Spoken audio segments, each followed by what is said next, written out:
On the coldest night of December, when the city streets looked washed out and lifeless, a shaky voice came over the radio inside the old school's janitor room. All staff report to the main office immediately. And just like that, John Hale, single dad, janitor, and the man everyone overlooked, felt a knot tighten in his chest. It was his last shift.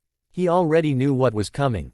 But he didn't know that before sunrise, the sky would thunder with 3 helicopters, and strangers would scream his name like he was the only man who could save them.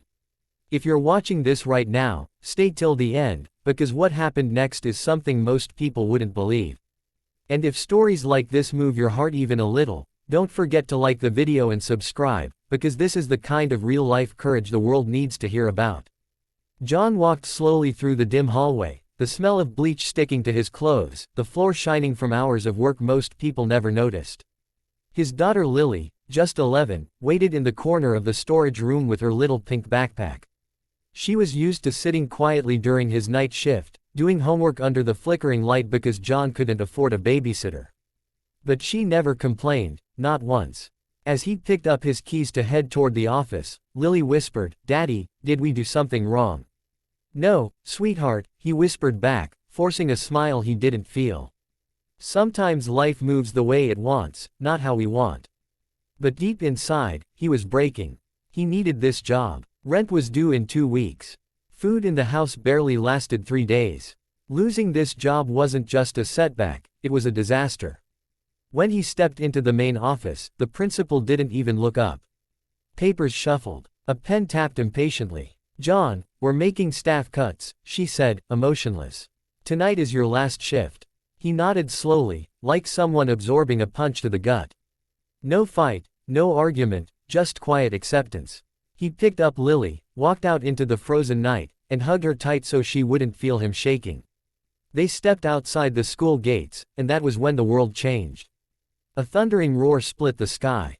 Lights flashed overhead. John covered Lily, thinking something terrible had happened. But then the wind blasted downward as 3 massive helicopters descended onto the football field behind the school.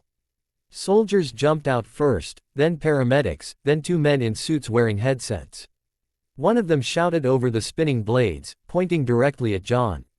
"That's him. That's the man. We need you now." People started running out of their homes, recording with their phones, whispering confusedly. John froze. His first thought was fear. His second thought was Lily.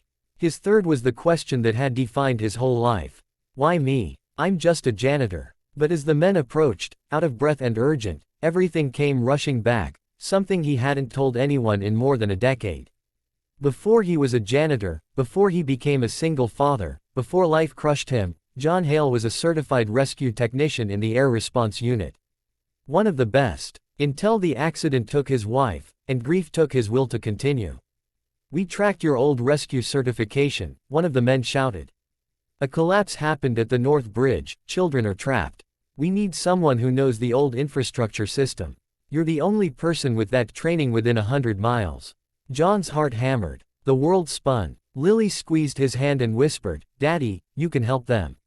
You always help." Those words cut straight through years of self-doubt. He lifted his eyes. Something inside him, something he thought died long ago, sparked back to life. He nodded. Minutes later, he and Lily were lifted into the central helicopter. Paramedics strapped him into gear he hadn't worn in years.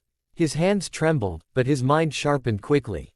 He remembered every protocol, every emergency drill. When they reached the collapsed bridge, sirens wailed everywhere. Reporters, firefighters, families crying on the pavement. Beneath the mountain of broken concrete, faint voices of children echoed. John took command like he had never left the field. "You, secure that beam.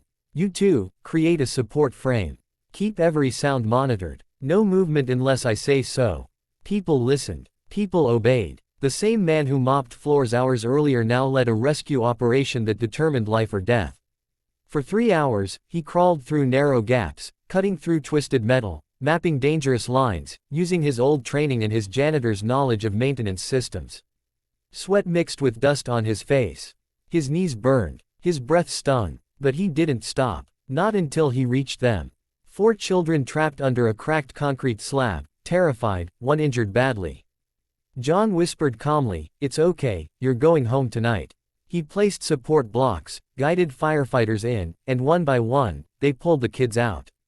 When the last child was lifted to safety, the crowd erupted. And John Hale, jobless, exhausted, emotionally drained, stood there covered in dust as the kids' parents ran forward, hugging him, crying into his shoulder, thanking him like he was a miracle. Lily hugged him so tightly he thought his ribs might break. "I knew you were a hero," she whispered. But the night wasn't over. A city official stepped forward along with the rescue commander. Cameras pointed at them. Microphones extended. "Sir," the commander announced, "your actions tonight saved lives. We want to offer you a full-time position with the Emergency Response Department, starting tomorrow. Higher pay, full benefits, and a future worthy of your skills." John didn't speak for a moment. Tears filled his eyes. He turned to Lily, who nodded with the biggest smile he had seen in years. He accepted. And as the crowd applauded, as the helicopters lifted into the dawn light, John felt something he hadn't felt in so long: hope. Real, burning, living hope. Because sometimes life takes everything away just to give you something bigger. Sometimes your lowest night leads to your brightest morning. And sometimes, the world needs the hero you forgot you were. If this story touched your heart, hit that like button and subscribe for more powerful stories like this. Someone out there might need to hear a message of hope today, and your support helps us reach them.